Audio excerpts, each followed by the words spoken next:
చెయ్యి పార్టీ కోసం పనిచేయడానికి 2 చేతులు ఉన్నాయి, ఇంకో 4 చేతులు ఉంటాయి మంచుకుండు అని అప్పుడప్పుడు బాధపడ్డాడు కావచ్చు రేవంత్ అన్న. నువ్వు అంటే ఢిల్లీకి పోయే బదులు ఈ ఎస్ఐఆర్ మీద నువ్వే సభలు పెడితే మంచుకుంటది కదా. విద్యాశాఖ, హోంశాఖ, మున్సిపల్ శాఖ అన్ని అన్న దగ్గర ఉంచుకొని సర్కారు నడిపిస్తున్నారు. దండోరా మాట సూటిగా, సెటైర్ గట్టిగా. నమస్తే అందరికి, నేను మీ గోపి అలాటి. ఓ సినిమాలా నువ్వేవలు అని ఒక్కొక్కరిని అడిగి బయటికి పంపమంటాడు super star Rajinikanth sir.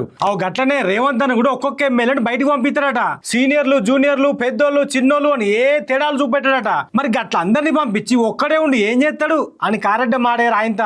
Revanth అన్న ఎప్పటికీ ఒక్కడు కాడు, మోడీ మాలుమే తెరకు, ట్రంప్ మాలుమే తెరకు అంటాడు. నాతోటి కలువు అని మోడీ సారే అనుడు. హైదరాబాద్ లో ఓ రోడ్డుకు ట్రంప్ పేరు పెట్టుడు చూసినాక ఇదే డైలాగ్ యాదకొచ్చింది నాకు. మరి ఇక అసలు ముచ్చట ఏంటంటే, తెలంగాణలో అవుతున్న ఎస్ఐఆర్ స్పెషల్ ఇంటెన్సివ్ రివిజన్ గదెనుల్లా ఓటర్ల ప్రత్యేక సవరణ కార్యం మీద పార్టీ వాళ్ళతో ముచ్చట పెట్టిండు సీఎం రేవంత్ అన్న. అసలు మీరు అందరూ ఏం చేస్తున్నారు? ఏం పని ఉన్నది మీకు? జనాల్లో ఉండాలి కదా, జనాలకు అర్థమయ్యేటట్టు అన్ని చెప్పాలి కదా.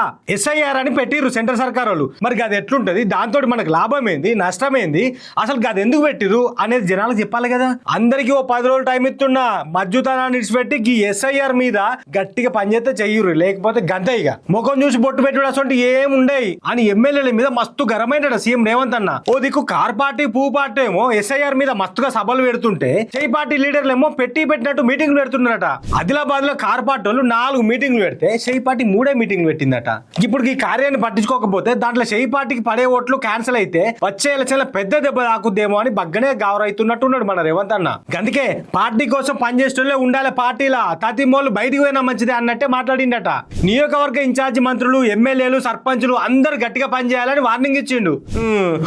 అంటే ఢిల్లీకి పోయే బదులు ఈ ఎస్ఐఆర్ మీద నువ్వే సభలు పెడితే మంచుకుంటది కదా, అందరికి జల్దీలో షరీక్ అవుతుంది ముచ్చట అని లోపల ఎంతమంది అనుకుంటున్నారు చెయ్యి పార్టీ వాళ్ళు. కానీ చెయ్యి పార్టీ కోసం రేవంత్ అన్న కష్టపడ్డంతనైతే ఎవ్వరు కష్టపడతలేరు కావచ్చు అనిపిస్తుంది నాకు. అసలు గట్టిగా మాట్లాడితే రాహుల్ గాంధీ అన్న కంటే ఎక్కువ రేవంత్ అనే కష్టపడుతున్నట్టు అనిపిస్తున్నది. చెయ్యి పార్టీ కోసం పనిచేయడానికి 2 చేతులు ఉన్నాయి, ఇంకో 4 చేతులు ఉంటాయి మంచుకుండు అని అప్పుడప్పుడు బాధపడతాడు కావచ్చు రేవంత్ అన్న. అందుకే విద్యాశాఖ, హోంశాఖ, మున్సిపల్ శాఖ అన్ని అన్న దగ్గర ఉంచుకొని సర్కారు నడిపిస్తున్నాడు. మరి వేరేటోళ్ళు శాఖలను తీసుకొని మంచిగా చేయకపోతే సర్కారుకు చెడ్డ పేరు వచ్చి పార్టీకి డ్యామేజ్ అయితే ఎట్లా? గందుకే అన్న దగ్గరనే ఉంచుకున్నాడు.